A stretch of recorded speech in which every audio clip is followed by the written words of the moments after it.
प्रिय विद्यार्थियों, सुप्रभातम के साथ मैं स्वागत करता हूं class BSc second year subject botany के इस लेक्चर में। विद्यार्थियों, गायत्री ग्रुप ऑफ इंस्टीट्यूट, जिसमें गायत्री विद्या मंदिर उच्च माध्यमिक सांचौर तथा गायत्री कॉलेज सांचौर के इस YouTube चैनल पर विभिन्न विषयों के टॉपिक वाइज लेक्चरर अपलोड किए जा रहे हैं। आप इस चैनल को सब्सक्राइब कीजिए, लाइक कीजिए और शेयर कीजिए। सब्जेक्ट बॉटनी, जिसमें क्लास बीएससी सेकेंड ईयर के हैं, के कई topic wise lecturer YouTube channel पर अपलोड किए जा चुके हैं। हमने इससे पहले की प्रीवियस क्लास में डिस्कस किया था फैमिली रोटेसी के बारे में। फैमिलीज या टैक्सोनॉमी के इस टॉपिक का सिलेक्शन हमने इसीलिए किया हुआ है क्योंकि एग्ज़ाम्स के अंदर प्रश्न फिक्स और निश्चित रूप से पूछे जाते हैं कि फैमिली यूफोर्बिएसी या लीबिएसी या पोएसी के पुष्पीय संरचना अथवा पुष्पक्रम का वर्णन कीजिए। तो जब पुष्पीय संरचना का अर्धवानस्पतिक भाषा में वर्णन पूछा जाता है तो हमें उसका आंसर कैसे लिखना चाहिए ये इसके बारे में पता होना चाहिए। तो पुष्पीय संरचना के साथ साथ में हम उसके कायिक संरचना का भी अध्ययन कर लेते हैं ताकि थोड़ा सा और आसानी हो जाता है। आज हम फैमिली लीमिएसी अथवा लीबिएटी के इसी संदर्भ में डिस्कस करेंगे। फैमिली लीमिएसी, जो कि द्विनाम पद्धति के नाम अनुसार रखा गया है, इससे पूर्व उसको लीबिएटी फैमिली के नाम से जाना जाता था। ऐसे कई कुल हैं जिनको बाइनोमिनल सिस्टम के अनुसार एसी लगा करके सफिक्स के रूप में एसी लगा करके उसको संबोधित किया गया। लेकिन कुछ ही फैमिलीज के नाम ऐसे हैं जो पहले से प्रचलित थे, आम बोलचाल भाषा में आ गए थे, अधिक पॉपुलर थे, इसलिए उन वर्ड को ऐसा का ऐसा रखा गया। जैसे लीमिएसी को लीबिएटी कहते हैं, एस्ट्रेसी को कंपोजिटी कहते हैं, पोएसी के लिए ग्रेमिनी शब्द यूज किया जाता है। इसी प्रकार से फैमिली लीबिएटी जो वर्ड बना हुआ लीबियम से हुआ है, लीबियम से ही फैमिली लीबिएटी का नाम पड़ा हुआ है। लीबियम का मतलब होता है ओष्ठ समान स्ट्रक्चर, और वो स्ट्रक्चर किसकी हुई? दलपुंज की। आपको पता होगा कि क्लास 12th के अंतर्गत एक टॉपिक पढ़ा था पॉलिनेशन से संबंधित, वो था साल्विया में विशिष्ट कीट परागण जो लीवर विधि के द्वारा संपन्न होता था। उसमें एक ऊपरी ओष्ठ था और एक निचली ओष्ठ था। जो ओष्ठनुमा संरचना बनी थी वो दलपुंज का रूपांतरित भाग था। दलपुंज संयुक्त होकर के इस प्रकार की ओष्ठ लाइक संरचना बनी थी। तो ओष्ठ लाइक स्ट्रक्चर होने के कारण ही ऐसे पुष्पयुक्त पौधों को फैमिली लीबिएटी में रखा गया। इस कुल के पादप कि कुल वंश विश्व के अंदर 180 के आसपास है। भारत के अंतर्गत 44 वंश के पादप इस कुल से संबंधित मिलते हैं। पूरे विश्व में जातियां 3500 है, जबकि भारत में लगभग 350 प्रजातियां लीबिएटी कुल के जीनस की मिलती है। 6 वंश ऑस्ट्रेलिया और तस्मानिया के मृदभीदीय क्षेत्रों के अंतर्गत भी और रिपोर्ट किए गए हैं। सामान्य प्राप्ति स्थान के बाद में इस कुल के पादप के वेजिटेटिव कैरेक्टर, तो सामान्य रूप से स्वभाव की दृष्टि से देखा जाता है तो ये एक वर्षीय अथवा बहुवर्षीय है। इस कुल के अंदर तुलसी है, पुदीना है, जैसे या साल्विया है, जैसे प्लांट सम्मिलित किए गए। तो तुलसी का पौधा है वो एक बहुवर्षीय पादप है। उसका तनाकाष्ठीय होता है, लेकिन उसकी हाइट कम होती है, लगभग 1 मीटर तक होती है। तो वो झाड़ी कैटेगरी में आता है, श्रुप में आता है। तो ये एक वर्षीय तो बहुवर्षीय शाक भी हो सकते हैं, जैसे ओसिमियम का, ऐसे पेनिकुलेटा प्रकार का। स्वरूप के रूप में एनाइसोमेलस। अब ये मुख्य रूप से पाए कहाँ जाते हैं? स्थलीय भूमि, जहाँ पर सामान्य रूप से भूमि है। शुष्क भूमि भी हो सकती है, दलदली भी हो सकती है, जैसे मेंथा है वो अधिक पानी युक्त क्षेत्र के अंदर पाया जाता है, जबकि ओरोजा मेरिनस है वो पूर्ण रूप से मरुस्थलीय आवास के प्रति अनुकूलित है। इस पादप का तना है वो मुख्य रूप से चतुष्कोणीय होता है, जैसे तुलसी के अंदर देखने को मिलता है चतुष्कोणीय तना। बेलनाकार भी हो सकता है, लेकिन मुख्य रूप से चतुष्कोणीय, जो कि पर्व और पर्व संधि के अंदर विभक्त होता है। सामान्य रूप से ऊपर की ओर ऊर्ध्व अवस्था में पाया जाता है। इस पादप के अंदर पाई जाने वाली जड़ें हैं वो 100% शाखित मूसला मूल है, क्योंकि ये द्विबीजपत्री पादप है। स्तंभ शाखीय, ऊर्ध्व और शाखित प्रकार का होता है, लेकिन होगा कैसा? चतुष्कोणीय होता है, जिसके ऊपरी भाग पर छोटे छोटे रोमिल संरचना पाई जाती है। जबकि मेंथा का प्लांट होता है वो अर्धवायवीय का तात्पर्य क्या होगा? उसकी कुछ शाखाएं होती है वो जमीन के अंदर होती है, फिर वो ऊपर की ओर वृद्धि करना प्रारंभ होता है, जैसे हम पुदीने के अंदर देखते हैं। इस प्रकार की संरचना को अर्धवायवीय भाग नाम देते हैं। इसके अंदर पाई जाने वाली पर्ण होती है वो अनुपर्णीय है, अनुपर्ण उपस्थित होते हैं और सरल प्रकार के होते हैं, लेकिन इसके किनारे वाले भाग इस प्रकार के छोटे छोटे दंतूल संरचना के रूप में विभक्त हो जाता है। इसको हम क्रकदंती टाइप कहते हैं। तो ये जो स्ट्रक्चर है वो लीफ है। इससे पहले कि ये जो वेजिटेटिव कैरेक्टर के अंदर लीफ आता है, स्टेम आता है। पर्ण हमेशा एक दूसरे के आमने सामने एक ही पर्व संधि पर अपोजिट दिशा के अंदर है, तब उसको सम्मुख कहते हैं। अथवा एक पर्व संधि पर इस दिशा के अंदर और दूसरी है वो जस्ट इसके ऊपरी की ओर है स्थित होती है, जैसे आग के अंदर पाई जाती है। तो हम इस प्रकार को देखते हैं तो क्रॉसित प्रकार का कहते हैं, है तो अपोजिट लेकिन क्रॉसित प्रकार का। पर्ण के ऊपर छोटी छोटी रोमिल संरचना पाई जाती है, इसलिए वो रोमिल कहलाती है। सबसे बड़ी विशेषता इस कुल की, लीमेसी कुल के अंदर पाई जाने वाली लीफ की, जैसे पुदीने के पत्ते को यदि हम मसलते हैं तो एक विशेष प्रकार की सुगंध आती है। तुलसी के पत्ते को यदि हम मसलते हैं तो उसके अंदर भी एक विशेष प्रकार की सुगंध आती है। ये सुगंध एक एरोमेटिक यौगिक के कारण संपन्न होती है। कौन सा यौगिक? एरोमेटिक। अब ये एरोमेटिक यौगिक पाया कहाँ जाता है? एरोमेटिक पदार्थ ये मूल रूप से इस पर्ण की ऊपरी सतह जो एपिडर्मिस है, उस एपिडर्मिस के अंदर पाई जाने वाली सुगंधित पदार्थ को स्त्रावित करने वाली ग्रंथियाँ होती है। तो पूरी सरफेस पर इस प्रकार की ग्रंथियाँ लगी हुई होती है और ग्रंथियों से ये एरोमेटिक पदार्थ स्त्रावित होता रहता है, इसलिए इसकी धीरे धीरे सुगंध आती रहती है। लेकिन जैसे ही हम उसको मसलते हैं तुरंत प्रभाव से एपिडर्मिस कोशिका विघटित होने के कारण स्त्रावित पदार्थ तुरंत बाहर आ जाता है, वाष्पशील होता है और वाष्पशील होने के कारण तीव्र गति से हमें सुगंध का आभास होता है। यदि वो वाष्पशील नहीं होता तो सुगंध का आभास शायद नहीं हो पाता। इस पर्ण की किनारा भाग जिसको पर्ण कोर कहते हैं वो क्रकदंती टाइप से होता है, थोड़े से तीखे टाइप इस प्रकार की स्ट्रक्चर के अंतर्गत पाया जाता है। इसके अंदर सरल प्रकार के जालिकावत शिरा विन्यास पाया जाता है। इस पर्ण के आधारी भाग पर बहुत सारे पुष्प क्रम युक्त पुष्पदंड शाखाएं निकल सकती है, शाखाएं निकल सकती है, अथवा अनुपर्ण जैसी और कलिका विकसित हो सकती है।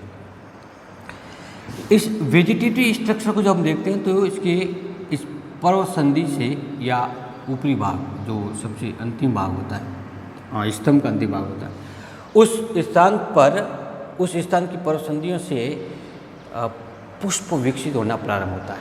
तो पुष्प दंड विकसित होंगे और पुष्प दंड भी कैसे होंगे? पर्व और पर्व संधि में विभक्त होते हैं, जिसकी प्रत्येक पर्व संधि पर ससीमाक्षी पुष्पक्रम लगा हुआ होता है, जो इसके अंदर एक विशेष प्रकार के संरचना है। तो ये जो स्ट्रक्चर दिखाई देती है वो फ्लावर को शो करती है, और जबकि ऊपरी भाग के अंदर ये इन्फ्लोरेसेंस को शो करती है। इनफ्लो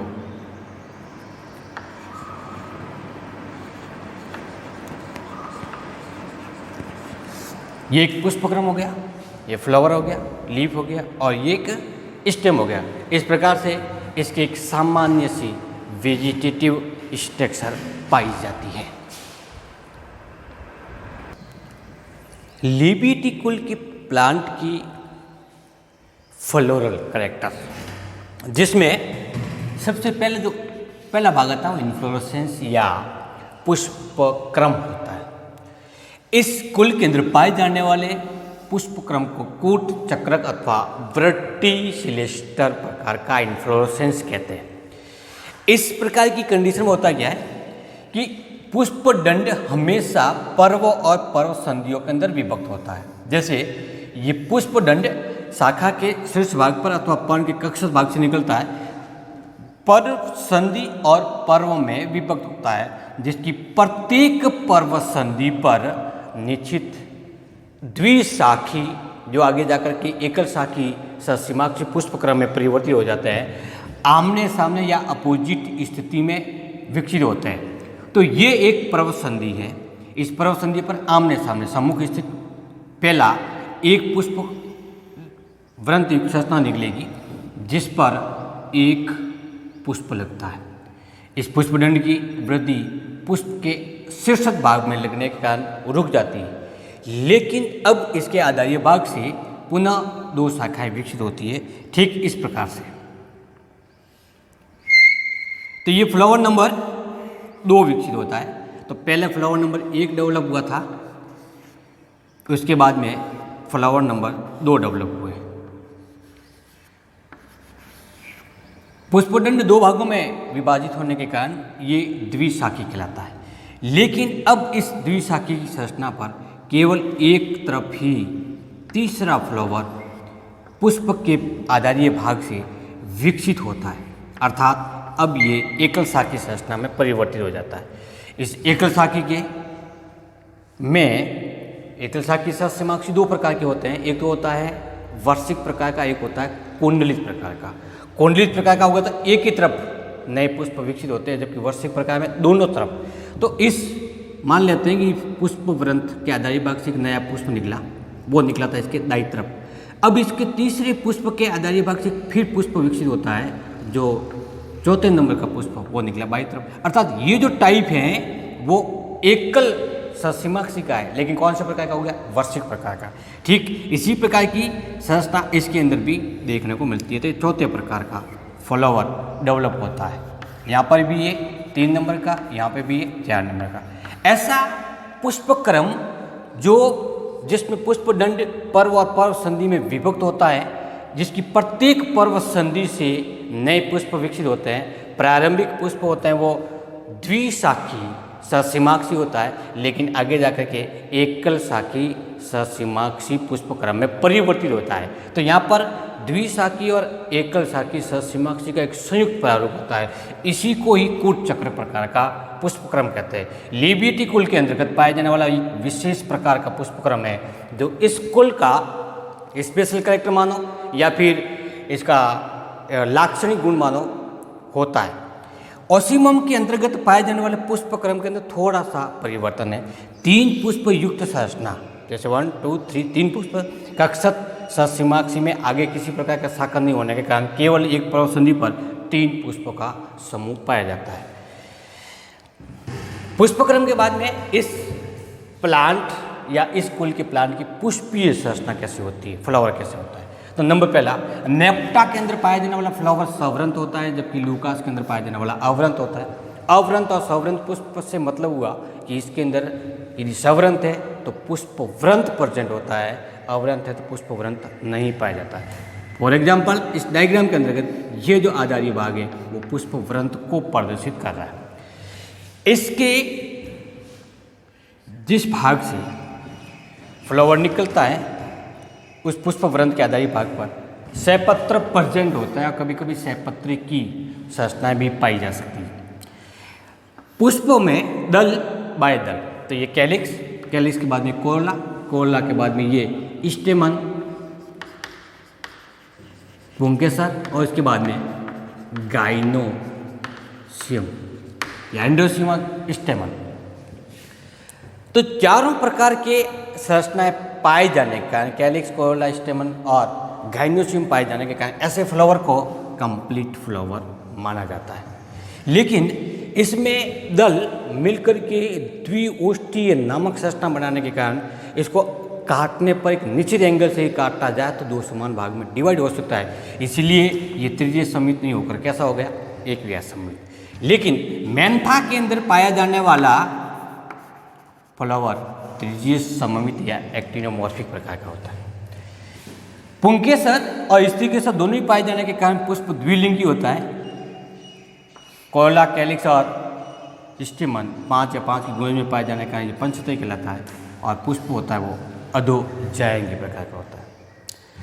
इसी कुल का एक और प्लांट जिसका नाम है थाइमस, या एक और एग्जाम्पल है प्रिनुला, इन दोनों प्रकार की पादपों में पाई क्या जाती है, गाइनोडायोसिज्म स्ट्रक्चर पाई जाती है। होती क्या ये, इसमें दो प्रकार के प्लांट होते हैं।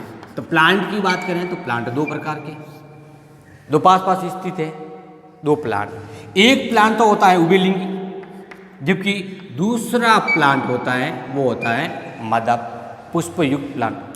यानी एक प्लांट है वो उभयलिंगी पुष्पयुक्त है, अब जबकि दूसरा है वो केवल एक लिंगी जिसमें मादा पुष्प ही उत्पन्न होते हैं। इस प्रकार की कंडीशन पाई जाती है। इस स्टेज को नाम देते हैं गाइनोडायोसिज्म। पुष्पीय संरचना के बाद में इसका सबसे बाह्य पुष्प का बाह्य चक्र बाह्य दल, बाह्यदल पुंज, पुष्प पंचतई होने के कारण 5 होते हैं। ये फल के साथ में लगे हुए होते, स्थायी रूप से होते हैं, चिरलग्न प्रवृत्ति होते हैं। सभी बाह्यदल आपस में जुड़े होते हैं और इनका विन्यास कोर स्पर्शी होता है। कभी कभी ये कोर शादी विन्यास भी दर्शाता है, लेकिन मुख्य रूप से कोर स्पर्शी प्रकार का होता है। साल्विया और ऑसिमियम के अंदर पाए जाने वाले बाह्यदल दो भागों में विभक्त होते हैं, दो ओष्ठ बनाते हैं, बाइलिप्ड होते हैं। बाह्यदल पुंज के बाद में दलपुंज, दलपुंज भी बाह्यदल के समान 5 संयुक्त अवस्था में होता है, द्विओष्ठी होता है। और इसी ओष्ठ के कारण, द्विओष्ठी संरचना के कारण ही इसका नाम लिबिएटी पड़ा हुआ है। साल्विया के अंतर्गत तो कुल कितने पाए जाते हैं, 5। तो 5 में से साल्विया में पच 2 दल होते हैं, वो आपस में जुड़ करके ऊपरी ओष्ठ का निर्माण करते हैं, और शेष 3 ओष्ठ निचले ओष्ठ का निर्माण करते हैं। 3 दल मिलकर के निचले ओष्ठ, तो द्विओष्ठी जो संरचना बनी हुई है उसमें ऊपरी ओष्ठ में 2 और निचले ओष्ठ में 3। ऑसिमम के अंतर्गत ऊपरी ओष्ठ का जो निर्माण हो रहा है वो टोटल 4 दल से मिलकर बना होता है, जबकि निचला एक होता है वो अल्पविकसित प्रकार का होता है, हर्षित होता है, इसलिए इसको 4+1 कहा जाता है। तो 4 ओष्ठ मिल करके 4 दल मिल करके ऊपरी ओष्ठ का निर्माण करते हैं, जबकि ट्यूरिक्यूल में सभी दल मिल करके एक ओष्ठ का निर्माण करते हैं, तो वो एक ओष्ठी हुआ। जबकि तुलसी और साल्विया द्विओष्ठी होता है। सामान्य तौर पर विन्यास इसके अंदर कोर्स आदि पाया जाता है, या कभी कभी व्यावर्तित कंडीशन देखने को मिल सकता है। रही बात पुंमोंग की, जो इसका तीसरा चक्र है, तो पुंमोंग में पुंकेसर 4 पाए जाते हैं। पुंकेसर की संख्या 4। पुंकेसर के समूह को पुंमोंग कहते हैं। तो पुंमोंग एक समूह हो गया, इसका एक सदस्य, एक मेंबर इसका पुंकेसर कहलाएगा। टोटल 4 होता है। होते कैसे हैं, द्विदीर्घी, तात्पर्य ये होता है कि 2 लंबे होते हैं, 2 छोटे होते हैं, जुड़े होंगे दल से, और दलपुंज के अंदर पूर्ण रूप से धसे हुई पाई जाती है। साल्विया के अंदर देखते हैं हम, अग्र पुंकेसर जन्म सक्षम होता है, पक्ष पुंकेसर होता है बंदी है। तो 2 तो होते हैं जन्म सक्षम और बाकी होते हैं बंदी प्रवृत्ति के। कॉलियस के अंतर्गत सभी पुंकेसर मिलकर के एक समूह का निर्माण करता है, उसको नाम देते हैं एक संगी। इस कुल के परागकोश की विशेषता, परागकोश द्विकोष्ठ की होता है, आधार लग्न होता है और मुक्त दोली होता है। मुक्त दोली का तात्पर्य क्या हुआ कि इस परागकोश के आधार से जुड़ी हुई स्ट्रक्चर जो एक पतली संरचना के रूप में है, और इस योजी नामक संरचना के ऊपर परागकोश हवा के द्वारा मुक्त रूप से दोलन कर सकता है, उसको नाम देता है मुक्त दोली। तो ये जो स्ट्रक्चर है वो है परागकोश, परागकोश के साथ में ये हो गया इसका तंतु। आधार लग्न जब स्थिति होगी उस कंडीशन में परागकोश और यहाँ पतले भाग से वो तंतु जुड़ा हुआ होगा, लेकिन इसका संयोजन पोतंतु और परागकोश का संयोजन बहुत ही वीक कंडीशन होने के कारण ये हमेशा मुक्त दोली कंडीशन के अंतर्गत पाए जाते हैं। चौथा भाग है जायांग या गाइनोसियम। ये गाइनोसियम को प्रदर्शित करने वाली स्ट्रक्चर जिसमें ऊपरी भाग पर पाई जाने वाली द्विपालित वर्तिकाग्र, एक लंबी पतली वर्तिका और ये इसके अंडप के साथ में चारों ओर पाई जाने वाली एक मकरंद ग्रंथि। और ये मकरंद ग्रंथि मकरंद का स्थापन करती है जिससे कीट आकर्षित होकर के पुष्प तक आते हैं और परागण की प्रक्रिया संपन्न होती है। अंडाशय होता है वो द्विअंडपीय है, अंडप जुड़े हुए संयुक्त अंडपीय, लेकिन आभासी पट बनने के कारण वो चतुर्कोष्ठकीय बन जाता है। तो बनेगा तो होगा तो द्विकोष्ठकीय, लेकिन उसमें आभासी पट बनने का होता है चतुर्कोष्ठकीय, अर्थात 4 पालियाँ होती है। वर्तिका पुष्पासन से विकसित होती है और चारों पालियों के मध्य से होते हुए ऊपर की ओर बढ़ती है। इस स्थिति को नाम देते हैं जायांग नाभिक गाइनोबेसिक, जो इस कुल का दूसरा लाक्षणिक गुण माना गया। कौन सा? जायांग नाभिक। होता क्या इसमें? वर्तिका अंडपों के समूह या चारों पालियों के मध्य से बाहर निकलता है, उसको नाम देता है जायांग नाभिक। वर्तिकाग्र इसमें द्विपालित होता है और वर्तिका एकल होती है।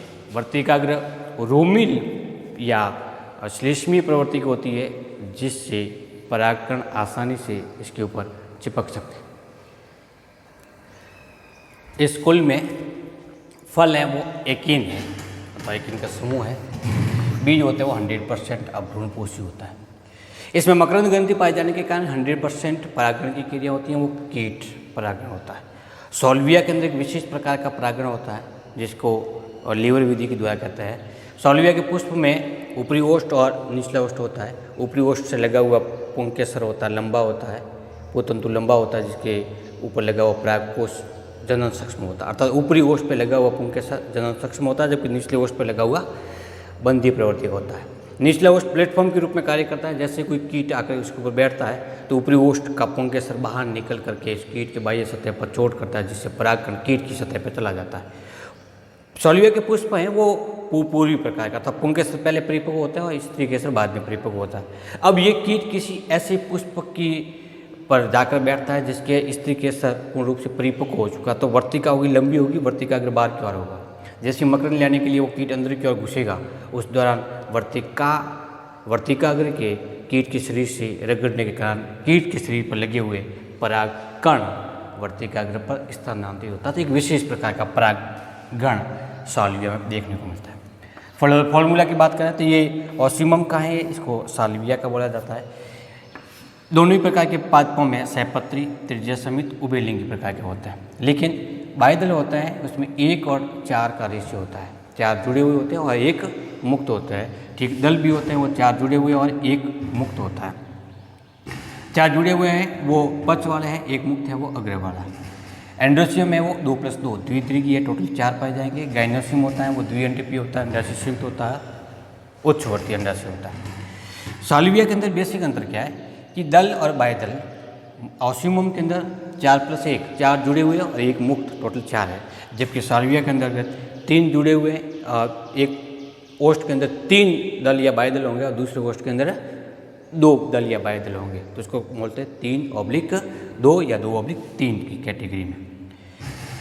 फ्लावर डायग्राम की बात करें तो ये जिसके मात्रा अक्ष को प्रदर्शित करने वाला है ये ऑसिमम का है, और ऑसिमम के अंदर एक बड़ा सा बाह्यदल पक्ष भाग की ओर स्थित होता है, जबकि अग्र वाले 4 हैं वो जुड़े हुए अवस्था में पाए जाते हैं।